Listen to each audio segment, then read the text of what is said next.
Students, in the last session we had started with long division method. Okay, long division method कैसे करनी होती है ये आपको मैंने सिखाया था, और कुछ 5-6 क्वेश्चन होमवर्क के लिए दिए थे जिनके क्वेश्चन और रिमाइंडर अब भी जस्ट आपको मैंने लिखा के दिए. Okay, so there is a demand that some students are facing problem with question number third.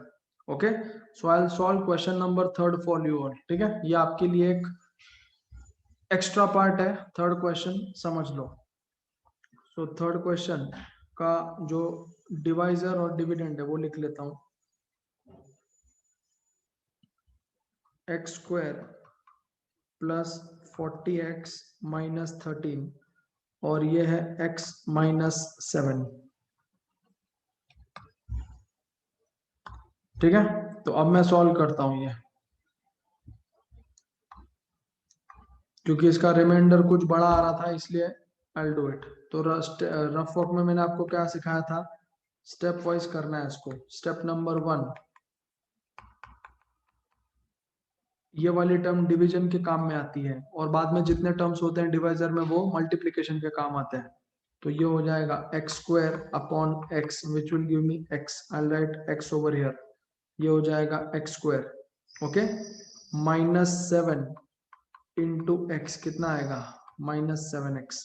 सो ये हो जाएगा माइनस 7x. Science change. आप क्या करते हो पता है क्या बच्चे, आप क्या करते हो, you don't do rough work. आप रफ वर्क पे विश्वास ही नहीं करते हो. आपको क्या लगता है कौन रफ वर्क बनाए, कौन करे, and then you land up with the wrong answer and you demand sir आप सॉल्व करो, आप सॉल्व करो. You do the rough work, I guarantee तुम रॉन्ग जाना बहुत कम हो जाएगा. समझा? आप रफ वर्क करते नहीं हो. आपको अपने दिमाग पे बहुत भरोसा है. दिमाग पे भरोसा करोगे तो हमेशा पीछे रहोगे. ओके, क्योंकि आज हम लोग जो सीखते हैं कल तक वो सिर्फ 70% याद रहता है. तो we can not rely on our mind every time. You do the rough work, you will not find any mistake. तो ये कितना हो जाएगा, plus 40x plus 7x. Answer कितना आएगा, प्लस 47x. तो इधर आएगा 47x और ये नीचे ले लूंगा तो माइनस 13. ओके, अब स्टेप नंबर 2 में क्या करूंगा मैं, what I will do in step number 2, 47x को किससे डिवाइड करेंगे, x से. x x कैंसिल, तो इसका आंसर बचेगा 47. लिख दो इधर प्लस 47. ओके, तो ये 47x एज इट इज लिखने का.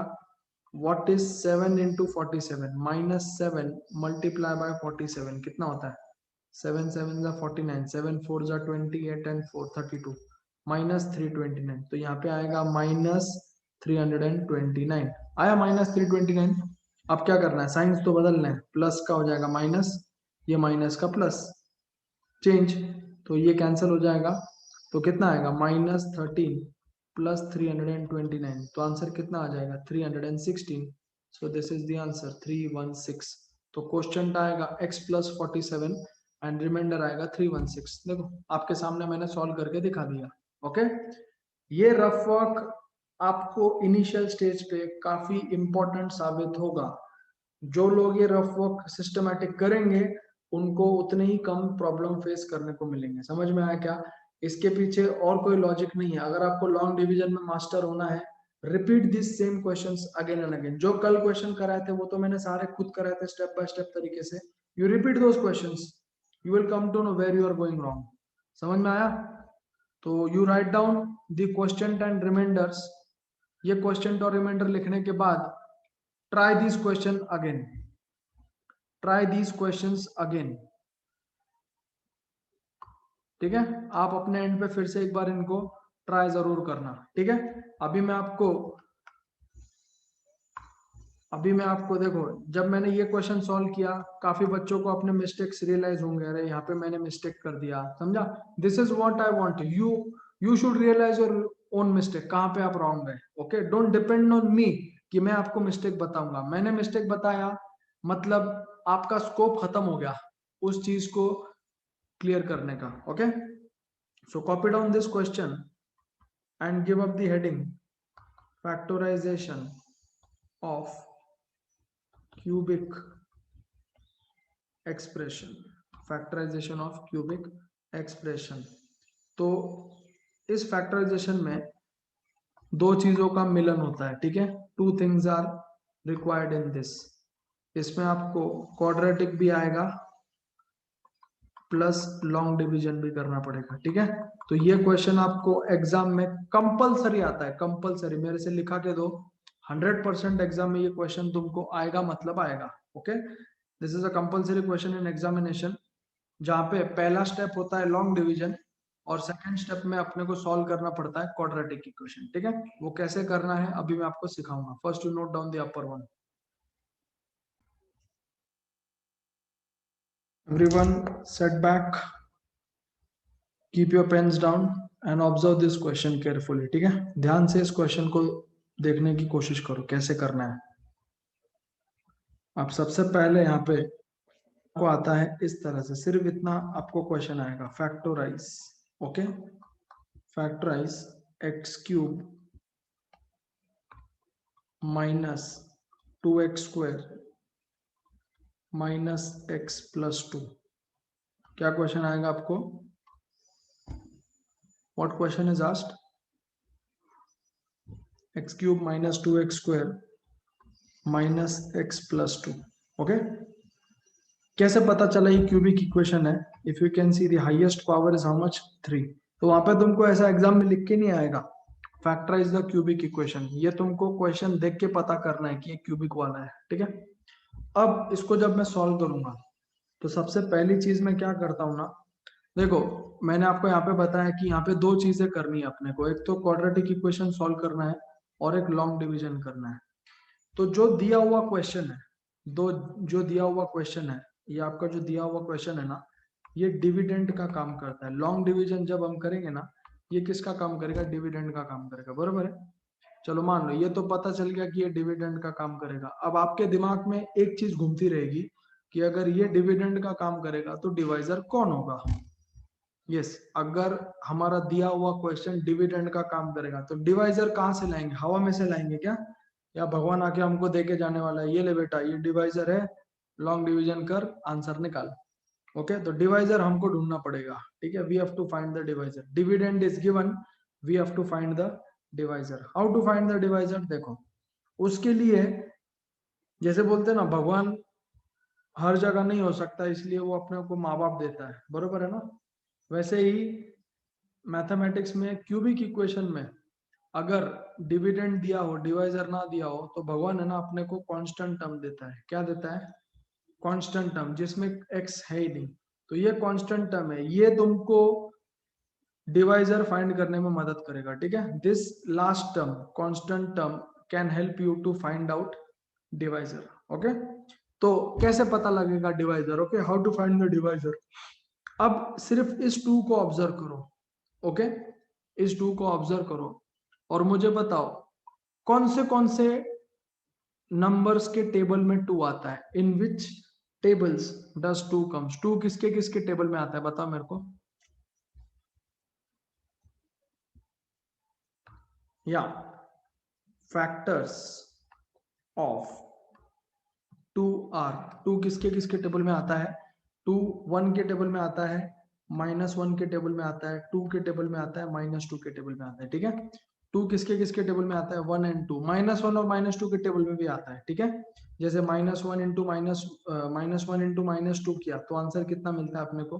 2 मिलता है। Okay, so there are 4 possible factors of 2, that is 1, -1, 2, -2। मान लो अगर ये क्वेश्चन में 2 की जगह यहाँ पे 6 होता, मान लो, मान के चलते हैं कि 2 की जगह यहाँ पे क्या होगा? 6। तो क्या आप मुझे फैक्टर्स बता सकते हो ऐसे कौन से नंबर है जिसमें 6 आता है? Can you tell me? कौन से आएंगे? भूल जाते हैं, अभी 6 फाइंड करना ना, तो 6 किसके टेबल में आता है? 1, -1, 2, -2, 3, -3, 4, सॉरी 6 एंड -6, बरोबर है। ये सारे के सारे आएंगे, एम आई राइट? आप 1 और 6 इसको मत भूलो, ठीक है। कोई भी नंबर 1 के टेबल में और खुद के टेबल में जरूर आता है, डोंट फॉरगेट दैट, ठीक है। अभी इन चारों में से ये जो 4 नंबर है, 1, 2, 3, 4, इनमें से कोई ना कोई आपको डिवाइजर देने का काम करेगा, ठीक है। इनमें से कोई ना कोई क्या करेगा? आपको डिवाइजर देने का काम करेगा। रफ वर्क देखो, रफ वर्क अब क्या करने का? ये इक्वेशन है तुम्हारी x³ -2x² -x + 6, ठीक है। ये क्वेश्चन था, एक एक करके वैल्यू पुट करके देखो। पहले मैं 1 पुट करता हूं, पहले 1 पुट करके देखो। पहले क्या किया, x की जगह कितना डाला 1, चेक करके देखने का, ये रफ वर्क में करने का, ठीक है। तो कितना आएगा 1 का क्यूब 2 इंटू 1 का स्क्वायर माइनस 1 प्लस 6, तो कितना आएगा 1 का cube 1 minus 2 into 1 2 minus 1 plus 6, इसका आंसर कितना आता है 4। जीरो आया क्या आंसर, इसका आंसर 0 आया क्या, नहीं, इसका मतलब 1 इसका फैक्टर नहीं है। Okay, 1 is not it's factor, इसका आंसर 0 नहीं आया। Oh shit shit shit shit, इधर क्वेश्चन में 2 था, I am sorry I am sorry I am sorry, इधर 2 थे, 2 2 2, आई एम सॉरी 2। अब चेक करो आंसर 0 आया कि नहीं आया, check, are you getting the answer 0, yes और नो। 1 1 के साथ कट हो गया, माइनस 2 प्लस 2 के साथ कट हो गया, आंसर कितना आया 0, बराबर है। तो हमको वही ढूंढना है जो 0 देता है। ओके, हमको वही ढूंढना है जो आंसर क्या देता है 0। तो 0 किसकी वजह से आया, who gave us the answer 0, ये स्टूडेंट्स आंसर 0 किसने दिया, ये 1 ने दिया, बराबर है। ये 1 ने क्या किया, आंसर 0 दिया, बहुत अच्छा। कभी कभी लक लग जाता है, पहले में आंसर मिल जाता है अपने को। ओके, तो इधर मैं क्या लिखूंगा, therefore x is equal to 1 is factor, therefore x is equal to 1 is what, factor. ये तुम्हारा स्टेप नंबर 1 है। स्टेप नंबर 1 किस काम में आता है, स्टेप नंबर 1 क्या आता है, फाइंडिंग डिवाइजर। तो पहली स्टेप में क्या करना होता है, डिवाइजर फाइंड करना होता है। समझ में आया, मैं क्या बोल रहा हूँ आपको, एक एक करके उठाना है। 1 उठाओ, 1 से आंसर मिल गया, हो गया ना, ठीक है। अपने को एक फैक्टर निकालना है। अब कोई बोलेगा सर अगर मैंने 2 लिया और 2 से आंसर आया तो चलेगा क्या, चलेगा ना, अपने को यहाँ पे 0 चाहिए। ओके, तो इन चारों में से वो कोई भी 0 दे, उससे कोई फर्क पड़ता नहीं है, ठीक है।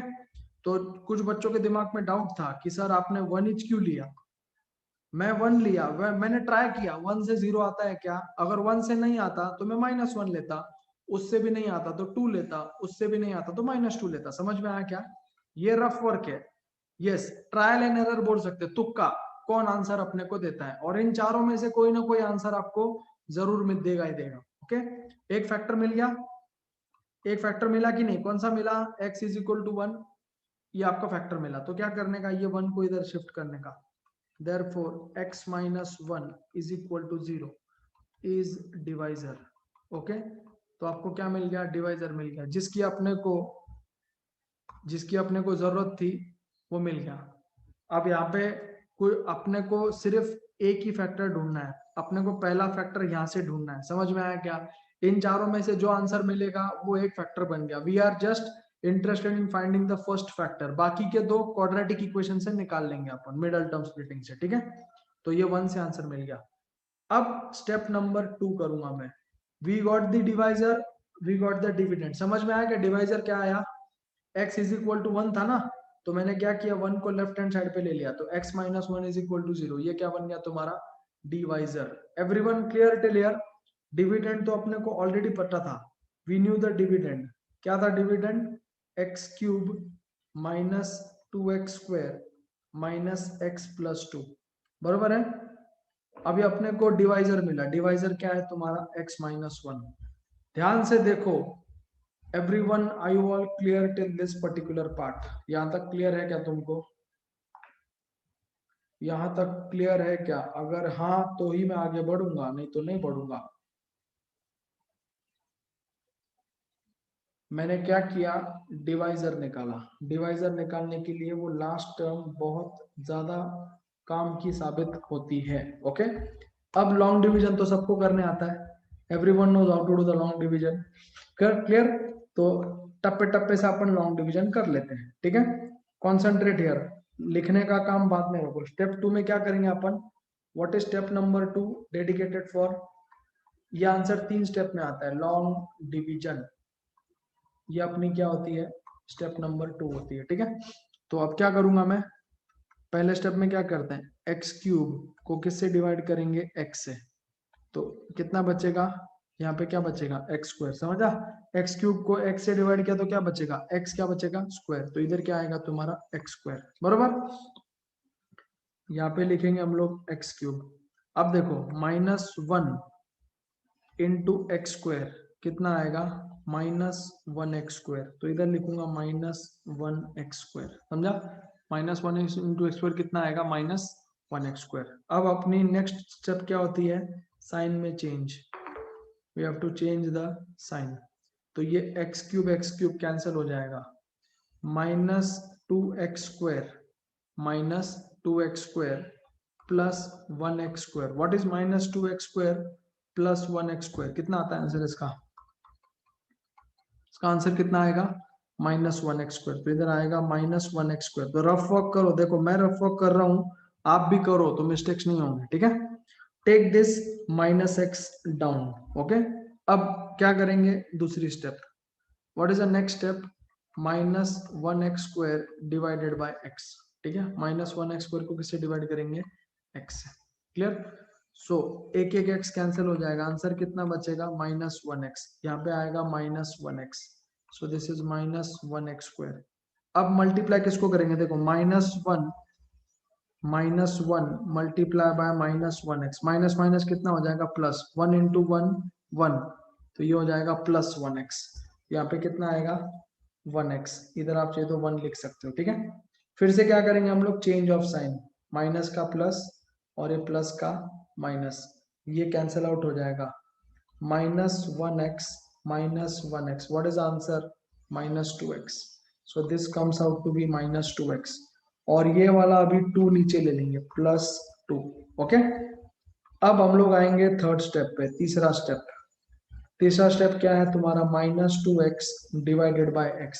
ये हमेशा याद रखो, ये किसके काम में आती है, डिवीजन के काम आती है, हर जगह वही कर रहा हूं मैं। तो ये x x कैंसिल, कितना बचेगा -2। तो यहाँ पे हम लोग क्या लिखेंगे, -2 लिखेंगे, ओके। तो ये हो जाएगा -2x। अब देखो -1 इंटू -2, आंसर कितना आएगा +2। तो इधर आएगा तुम्हारा +2, ओके। साइंस चेंज, माइनस का प्लस, प्लस का माइनस, दोनों के दोनों कैंसिल हो जाएंगे क्योंकि एक माइनस है और एक प्लस है, तो दोनों कैंसिल हो जाएंगे। What is the reminder, 0। Long division में जब हम लोग क्यूबिक का फैक्टराइजेशन करेंगे, हम लोग क्यूबिक का फैक्टराइजेशन करेंगे, आपको रिमाइंडर कितना आना चाहिए, 0 आना चाहिए, कंपलसरी क्या आना चाहिए, 0। अगर 0 नहीं आ रहा तो समझ जाओ कि आप कहीं ना कहीं पे गड़बड़ कर रहे हो, ठीक है? तो मैं इधर नोट लिखा के दे रहा हूं, ध्यान दो। In solving cubic equations, comma, reminder must be 0। ये सबसे इंपॉर्टेंट है। अगर आपको रिमाइंडर 0 नहीं मिल रहा, मतलब समझ जाना आपने कहीं ना कहीं गलती की है, ये सबसे बड़ा चेक पॉइंट है, ठीक है? अब आप बोलोगे सर रिमाइंडर तो 0 आ गया, अब आगे कैसे करेंगे, व्हाट इज स्टेप नंबर 3? देखो अपने को 3 रूट्स फाइंड करने हैं। क्यूबिक इक्वेशन के कितने रूट्स रहते हैं, 3। एक तो ऑलरेडी अपने को मिल चुका है, बाकी के 2 निकालने के लिए रिमाइंडर क्वोशिएंट का यूज करना है, ठीक है? स्टेप नंबर 3 में क्या करेंगे, finding remaining roots or finding remaining roots from quotient, finding remaining roots from where, quotient। तो quotient क्या है तुम्हारा, it is x² -1x -2। तो अब इसको आप सॉल्व कर सकते हो क्या, मिडल टर्म स्प्लिटिंग तो आता है ना आप सबको अभी, can you do middle term splitting, 2 के ऐसे फैक्टर्स जो 1 देंगे, yes or no, can we find out the factors of 2, those are going to give me 1? कर सकते कि नहीं कर सकते? तो क्या आ जाएगा, x², तो ये हो जाएगा -2x प्लस 1x। देखो ये मिडल टर्म स्प्लिट कर दिया और ये -2 वैसे ही। तो इसमें से क्या कॉमन निकलता है, what is coming out common from here, x, bracket में क्या आएगा x -2 प्लस यहाँ से 1 कॉमन x -2। तो 2 फैक्टर कौन से आए, एक आया x -2 और दूसरा आया x +1। आए कि नहीं 2 factors? therefore factors are x -2 x +1। और सबसे पहले जो हमने निकाला था ये भी एक फैक्टर था ना तुम्हारा डिवाइजर, ये कितना आएगा x -1। तो याद रखो क्वाड्रेटिक इक्वेशन के 2 रूट्स रहते हैं, 2 फैक्टर्स रहते हैं, क्यूबिक इक्वेशन के कितने रहते हैं, 3। तो ये है तुम्हारा final answer, this is your final answer. तो स्टेप नंबर देखो फिर से बताता हूं क्या किया हमने। स्टेप नंबर 1 में डिवाइजर निकाला, स्टेप नंबर 2 में लॉन्ग डिवीजन किया। उस लॉन्ग डिवीजन में दो चीजें आपको याद रखनी है। पहली चीज, रिमाइंडर कितना आना चाहिए, 0। और जो क्वेश्चन रहेगा वो क्वाड्रेटिक इक्वेशन की मिडल टर्म स्प्लिटिंग की मदद से आपको दो रूट्स देगा। अंडरस्टूड? सो यहाँ पे आपको दो रूट्स कौन से है, देखो मिडल टर्म स्प्लिटिंग किया उससे आपको क्या मिले, बचे हुए दो रूट्स मिले। ठीक है, लॉजिक समझ में आया? Everyone understood this logic? इसीलिए ये बहुत इंपॉर्टेंट है, तो इसको अच्छे से नोट डाउन करो, प्लीज नोट डाउन सिस्टमैटिकली।